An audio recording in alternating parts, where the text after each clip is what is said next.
Hey, good day, everybody. Welcome to another episode of Weekend Van Driller.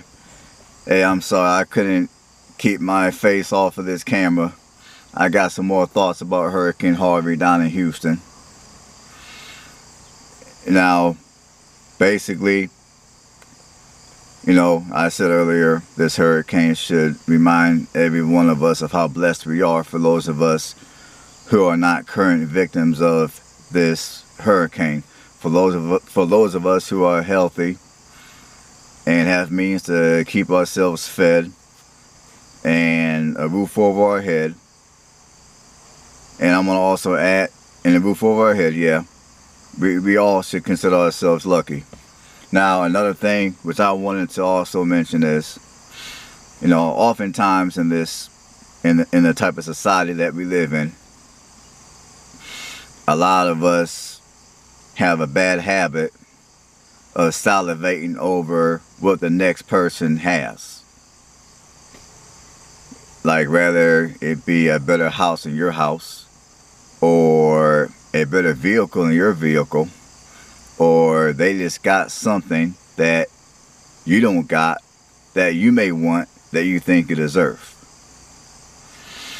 See, a lot of us, we spend a lot of time on the time clock working for some of these things that we, in truth, do not need to be happy and healthy.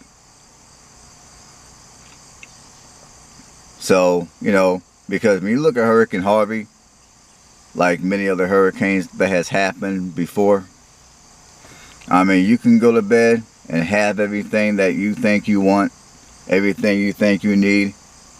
You could have the attitude of, hey man, I'm set for life, man. I'm good. I got it all.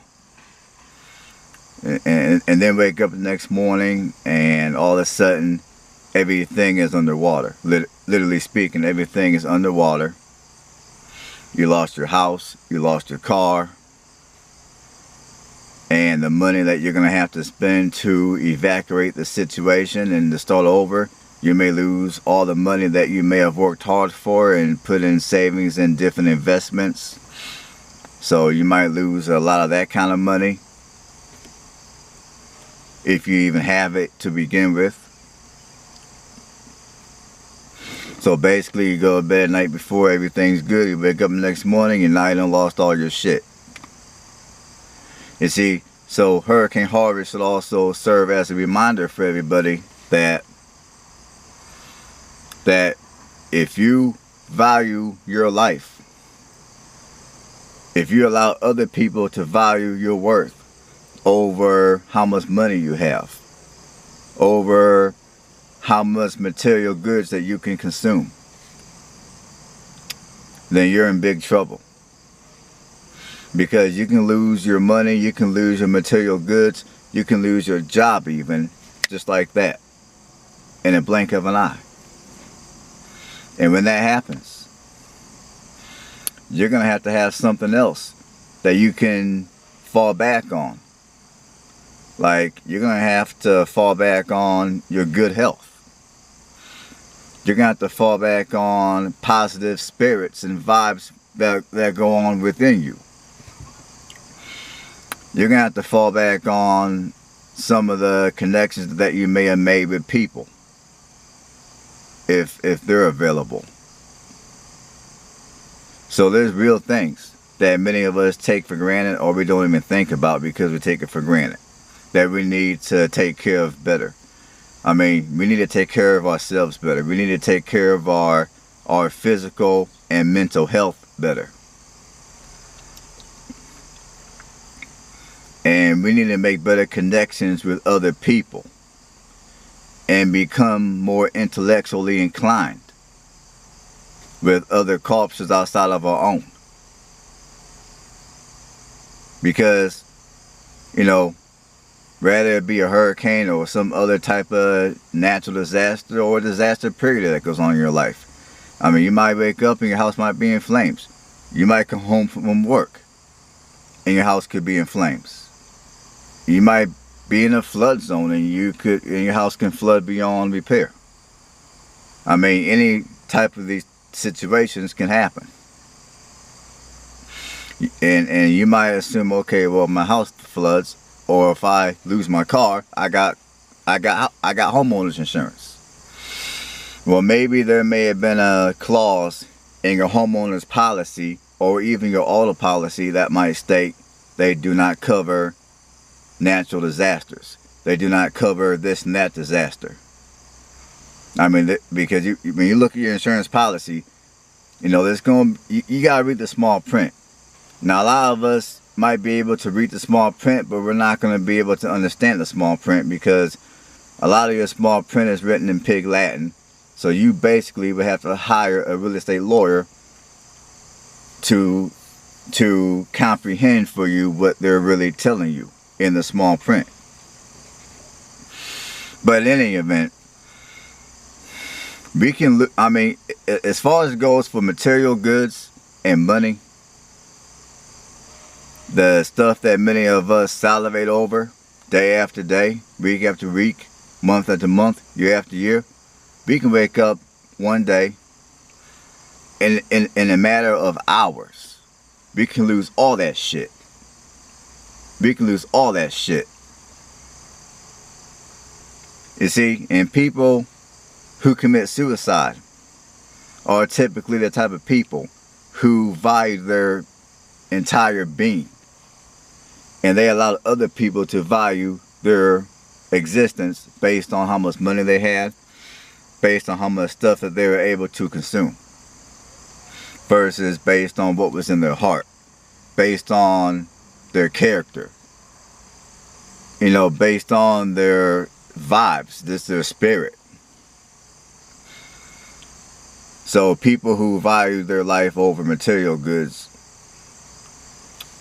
are oftentimes the first ones in these type of situations to commit suicide, for those that survive these type of natural disasters. Now, the people that typically stay alive and keep kicking and stay strong are those that, yeah, they're devastated that they lost their house. Yeah, they're devastated they lost their car. Yeah, they're frustrated that they lost all their savings that they worked so hard to save. But they recognize that, number one, they're alive, they're healthy, they got good people in their life, and they have the ability to regain a lot of the material goods that were lost. It may not happen overnight, but they do realize that sooner or later they can regain it back. Even if they couldn't regain it back, oh well, so what? It's material stuff. I mean, they're still alive, they're still kicking, they're still breathing, they're still able to live life and have fun, and they'll still be around to take care of family and just socialize with good people and all that kind of stuff. So, you know, for those of you who are victims of Hurricane Harvey, this is probably way easier said than done, because clearly I'm not in no hurricane. I've never been in a hurricane. But, you know, just be strong, stay strong. Don't let people validate your existence over material goods.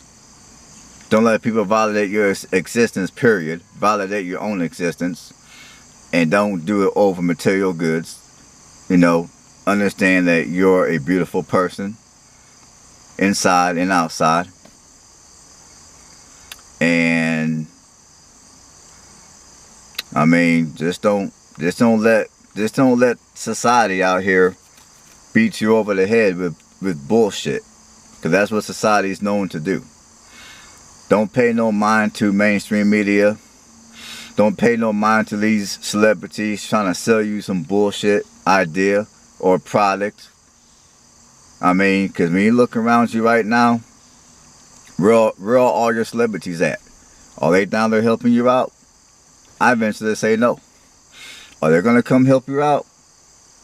I'm going to venture to say, I mean, you might have a couple that might come down, but for the most part, no.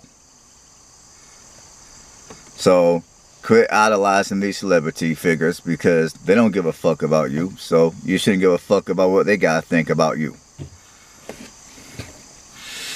So, quit idolizing these celebrities. I mean, the other day, you know, Floyd Mayweather won a major fight. Where is he at? Is he down there pulling people out the water? No. Is he donating money to the cause? Maybe. And I bet, like every other celebrity, he's probably pushing buttons on his computer and donating to organizations like Red Cross that clearly could give a fuck less about the majority of you victims down in Houston. Especially if you're black. Or even poor white. So, we need to quit idolizing celebrities. We need to quit paying attention to what mainstream society tells us that we need to have. We need to quit allowing these people to dictate our being. We need to cut that shit out. Because clearly, and this mainly goes out to blacks and poor whites, and many of you lower income Hispanics that are down in Houston as well, that, hey, look around you. All the wealthy people that you came to admire, that you damn near worship, and you salivate over their material goods, where are they at? Are they down there with you people helping you out the water? Are they rescuing people? Are they saving lives? Hell no. The people that are saving lives and rescuing people are mainly everyday citizens of Greater Houston who happen to own boats. So just remember, when everything gets better down in Houston, and this whole Hurricane Harvey situation is behind a lot of you, always remember, your celebrities were not there for you. Your pastors of your mega churches, namely Joel Osteen, were not there for you. And I would also venture to say, your politicians that you love to support were also not there for you. So remember that, people. Just remember that. Just remember the only people that were there for you, that are there for you right now, and that will most likely be the only people that will be there for you, are your fellow neighbors, all your fellow people in your community. Anybody outside of that, I'm going to venture to say you can just forget it. So, I mean, for now, that's all I got to say. So, everybody down in Houston, stay strong. Don't fall for the bullshit. For everybody that's down there helping out, doing their thing, I thank every one of you. And remember, before you donate money to any donation organization, do your due diligence on that do your due diligence on them. Make sure they're legitimate. Check their history. Do all that type of shit. So, until next time, everybody down in Houston, stay strong, and I will see everybody on the next video. Everybody have a blessed day.